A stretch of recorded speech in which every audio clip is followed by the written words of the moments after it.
Good day everyone, we are Group 3 from BBA 1D. Now, we will present Chapter 4, Moral Disposition Framework. Our topic is composed of 5 units. Unit 1, Virtue Ethics. Unit 2, Kant and Rights Theorist. Unit 3, Utilitarianism.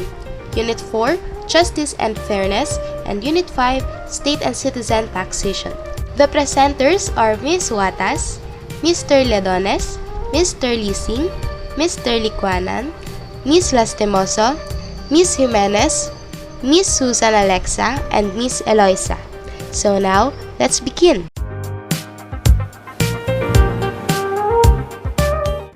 Virtue or arata means excellence. It is doing something well and in a wide sense. Virtue could pertain to just about anything. This character-based approach to morality assumes that we acquire virtue through practice, by practicing honesty, bravery, justice, generosity, and so on. A person develops an honorable and moral character, according to Aristotle, by honing virtuous habits. Virtue ethics are normative ethical theories that emphasize virtues of mind and moral character over duties or rules that governs one acts, or deontology, and those that emphasize the consequences of actions, consequentialism. Virtue ethics is one of the major approaches in normative ethics. It is viewed as an approach to ethics that emphasizes the person's trait or character in moral thinking. It makes virtue ethics distinct from deontology and consequentialism. It does not provide the moral agent with specific principles or rules to guide their actions. Virtue ethics also deals with broader questions like, what kind of life should I live? What is a good life? How can I be consistent in my moral actions? Instead of asking questions like, what ought I do? As in the case of deontology, will my actions produce greater happiness to the greater number of people in society? As in the case of consequentialism, in general virtue, ethics does not particularly deal with the rightness or wrongness of specific actions. It guides the moral agent in seeking the good rather with the aid of practical wisdom. 3 major forms of virtue ethics taken by contemporary theories. Number 1 is the ethics of care. It holds the idea that moral action centers on social and environmental relationships. Care or kindness is considered as the main virtue. Care is a central category in determining the moral worth of human actions. A famous ethics professor at the University of Miami, Michael Slot, said that caring is the primary virtue and that a morality based on the motive of caring can offer a general account of right and wrong action. The motive of this form is developing man's moral practices, is that care is the primary virtue and it's clearly the main objective of the ethics of care. It examines the moral practice and values that focus on moral development. This is made possible through the reformation of practices rather than the use of reason. This concludes that the virtue is the primary concern of ethics of care. Number 2 is the agent-based theory, a unitary normative theory. It views the status of actions as entirely dependent upon the moral status of an agent's motive and character.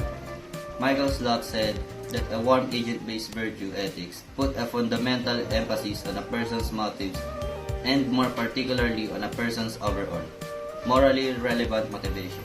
Say for example, an act is morally acceptable if and only if it comes from good or virtuous motivation involving benevolence or caring, or at least doesn't come from bad or inferior motivation, involving malice or indifference to humanity. An action is right if it expresses a virtuous or motive at least does not exhibit a malicious intention from the agent. Number 3 is the eudaimonism theory. Eudaimonism is from the Greek word eudaimonia, which can be translated a happiness, well-being, and the good life. Happiness or good life is the highest goal of a man which can be achieved by a lifetime of actively exercising moral virtues, or arete. Arete is a pivotal term of ancient Greek ethics. Arete is conventionally translated virtue, but is more properly goodness. It's the quality of being a good human being.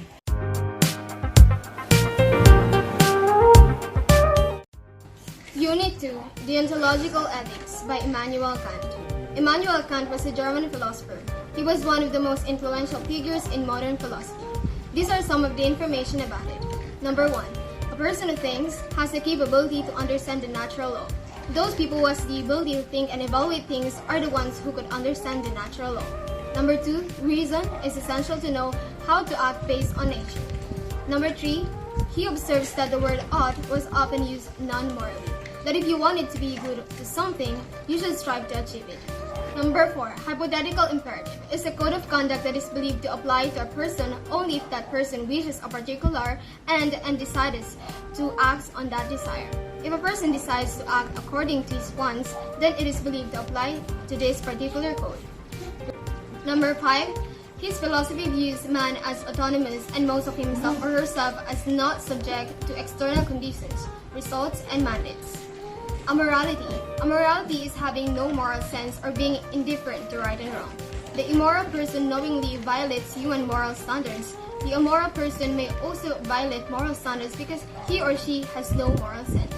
For example, if someone who came from another country with a different culture did something and the people from that place he came in considered it immoral, would he know that he did something wrong if he's not aware of it? Next, autonomous reason, goodwill, and duty. When we say autonomous, it is acting according to our own wills or the self-governed. Kant's research on ethics has named these as reason, goodwill, and duty. Foundation for reason, source for goodwill, and motivation for duty. The goodwill is from our hearts, it is inside us, so it serves as our source. And if we have it already, you should think about the reason why we have to do it, and that serves as the foundation. And of course, if we have the duty already, it will serve as our motivation.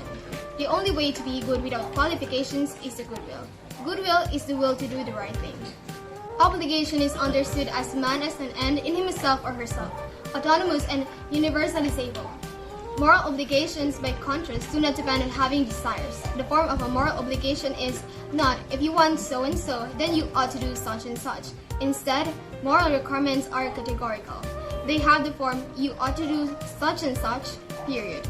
If you want to do something you want, you should make an effort to achieve it. But in moral obligations, wants are not in the picture. You just need to do something because you have to.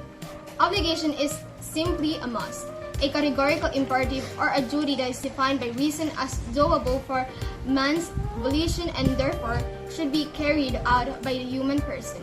Regardless of their preference or circumstances, categorical imperatives are rules or moral laws that everyone must abide by, according to Kant. Moral obligations do not depend on having desires. Next, Kantian ethics and religion. Number 1. Immanuel Kant fully established the independence of his ethics from religion via the recognition of reasons as the foundation, goodwill as the source, and duty as the motivation of what obliged the human person. Number 2. Our religion is not true to itself. According to Kant, if it goes against what man ought to do as defined by his or her autonomous reasons and goodwill that reaches for the universalizability. Kant's concept of religion is recognizing all duties as divine commands. Therefore, if the religion goes against what the man ought to do, it would be against itself. Number 3, what is ethical is indifferent to happiness for Kant and is purely motivated by duty itself. When we talk about ethical things, it was rules told by someone. It is just the duty or obligation that we ought to do, and it did not came from our wills. Lastly, for our number 4, religion for Kant is the reconciliation of ethics and hopes, then task of fulfilling one's duty and the gift of happiness that one cannot gain by one's efforts alone. The universalizability principle. A maxim or general truth is a rule or principle of action, and universal law is something must always be done in similar situations. A person should act only accordance to the general truth or maxim that could become a universal law. So before doing an act, take into consideration the maxim or general principle that stands behind this action. According to Kant, then our behavior should be guided by universal laws, which are moral rules that hold true in all circumstances. Kant believed in many such exceptionalness rules. Suppose it was necessary to lie to save someone's life. Should you do it? For someone to have the things they want, should they compromise for those things? It is not fair to make exemption for yourself. Kant views that moral rule applied to everyone equally sounds nice and fair, but it can sometimes lead to some counterintuitive results. For the betterment of everyone, we shouldn't accept ourselves from the moral rules. The formula of humanity. Act so that you treat humanity, whether in your own person or in that of another, always as ends and never as a mere means. To use something as a mere means is to use it only for your own benefit, with no thought to the interest or benefit of the thing you are using. We use things as mere means all the time. We are our own ends. We are rational and autonomous. We can set our own goals and work toward them. For our conclusion, which is part of the book, Kant viewed the categorical imperative as binding on rational agents simply because they are rational. In other words, a person who rejected this principle would be guilty not merely of being immoral, but also of being irrational. Moral judgment must be backed by good reasons. All that Kant's basic idea requires is that when we violate a rule, we do so for a reason that we would be willing for anyone to accept.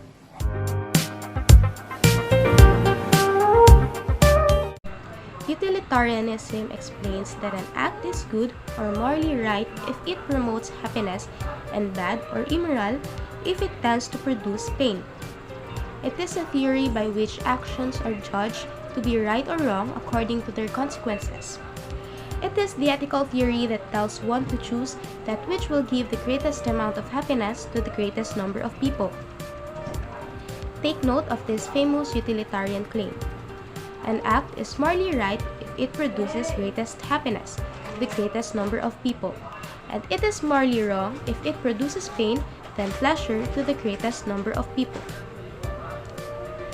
A utilitarian would not care whether the action is done out of deception, lie, or manipulation, as long as it produces maximum benefits to many people.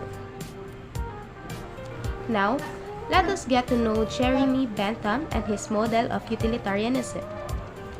Jeremy Bentham was an English philosopher, political radical, and legal and social reformer of the early modern period.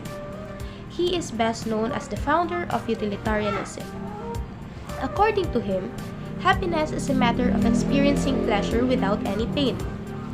Bentham formulated an algorithm called philosophic calculus. It calculates the amount of pleasure that a person may gain from a particular action.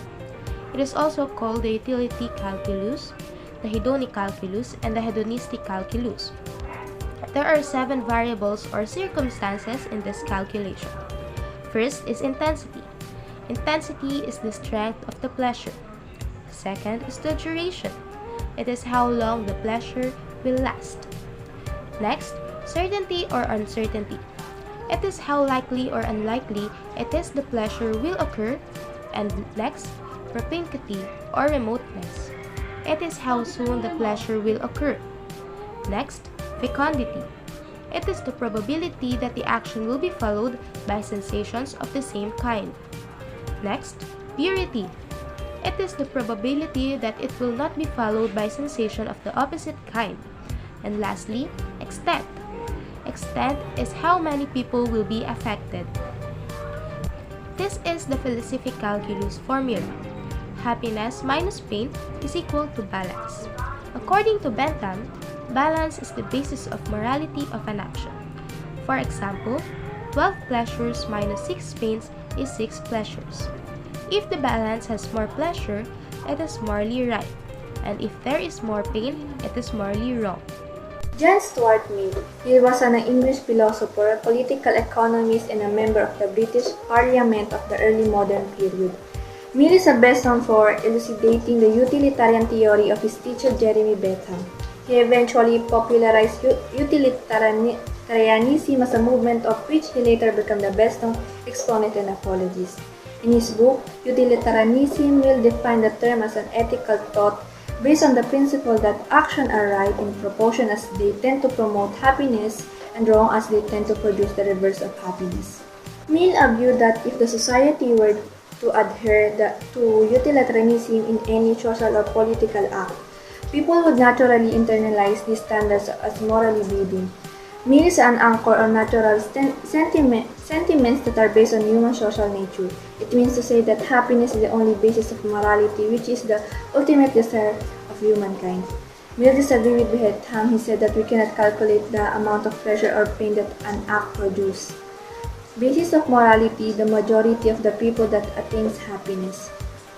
He disagreed with Bentham because a mathematical solution is needed to calculate the happiness that a person needs to desire. Mill believes that the basis of a person's happiness comes from morality.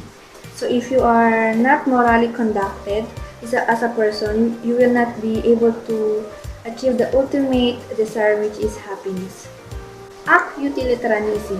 Utilitarian principles should be applied to a particular act in a particular situation or circumstance.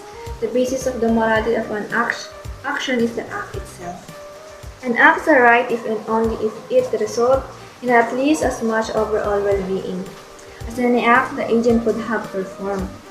Rule utilitarianism. The principle at issue should be used to test moral rules, and such rules can be utilized in judging what is right and wrong under the circumstance.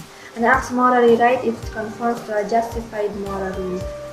An action is a right and it conforms to a rule that leads to the greatest good or the rightness or wrongness of a particular action is a function of the correctness of the rule of which its instance.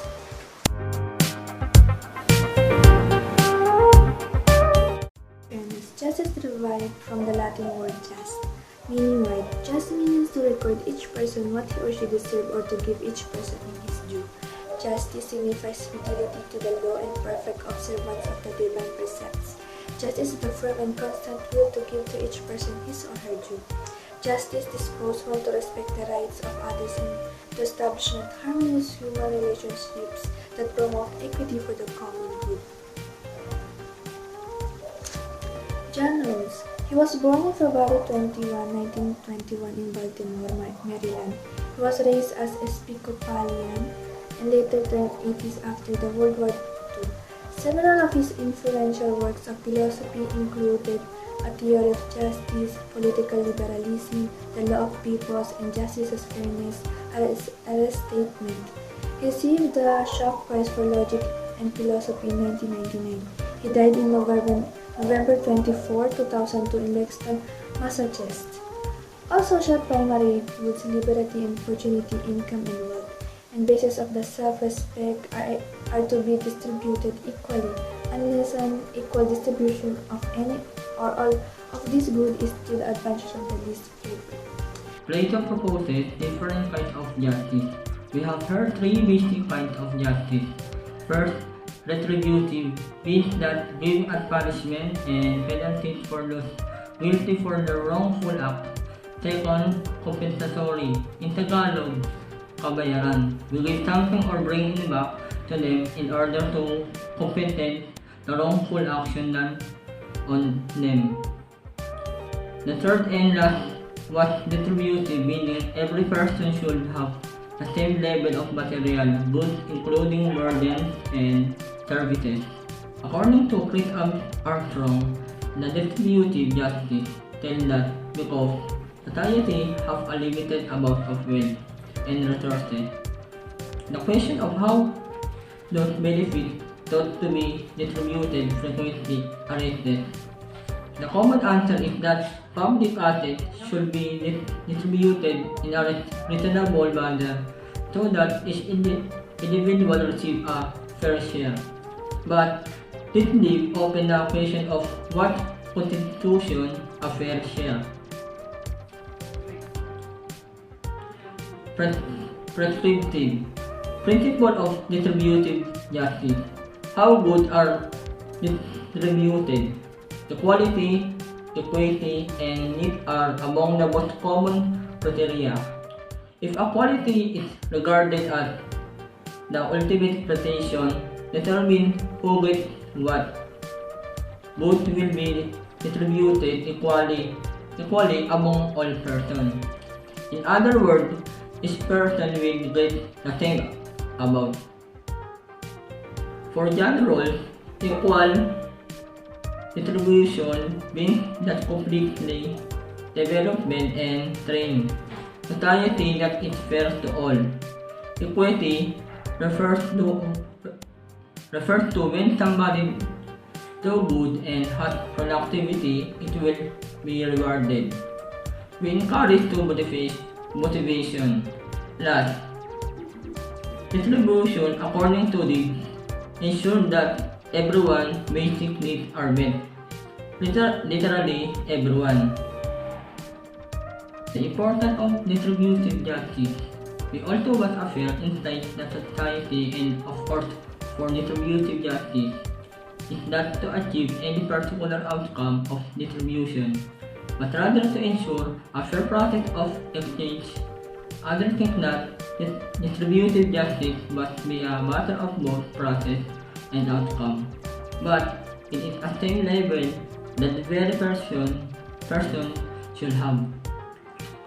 In the some case, the distribution of benefits can sometimes help and relieve tension and allow for more stable society.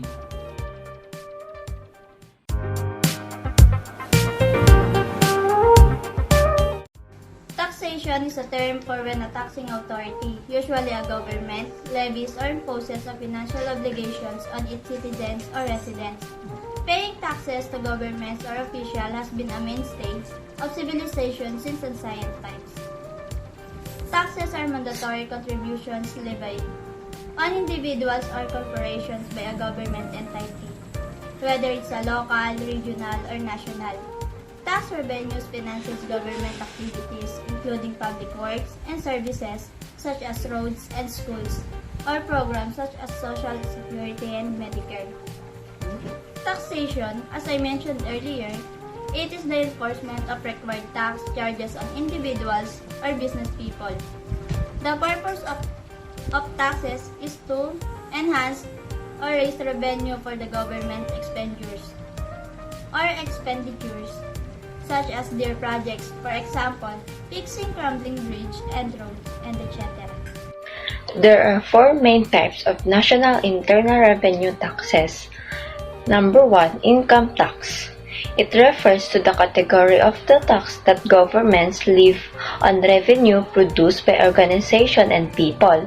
Under their control, taxpayers are required by the law to file an income tax return each year in order to establish their tax liabilities. Governments receive a funding from the income tax. Direct tax. The seller is in charge of collecting the tax from buyers and submitting it to the BIR, or through VAT is the direct tax that is paid by the buyers, sellers of the good.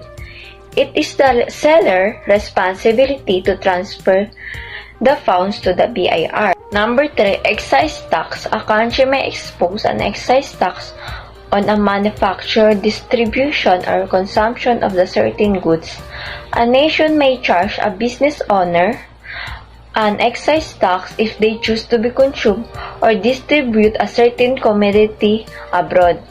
Documentary stamp tax. Payment made by a borrowing along with papers, instrument, a loan agreement, and others items that serve as evidence of acceptance. It is done because a creditor has a right to assign, sell, or transfer the obligation, right, or thing associated with it. These are administered by Bureau of Internal Revenue. What do you mean by state? The objective of the state is to establish order and security. It means the law and the implementation its territory in the area which has jurisdiction. Ultimately, its sovereign sets of states apart from other social organizations. To the phrases nation, state, and the country are sometimes used interchangeably. Between them, a nation, on the other hand, is a closely knit group of people who share culture. State, it is the self-government political unit. Different kinds of taxation in the Philippines. Revenue, the money that government receive from tax. The majority of the government funding comes from taxes. Source of income, including people, public enterprises, trade, loyalties from the sales of natural resources, or foreign aid. Distribution, when a participant failed to pay a loan full with a condition of the loan agreement, the remaining participant of the interest of the loan must be reported to the Internal Revenue Service as a taxable income.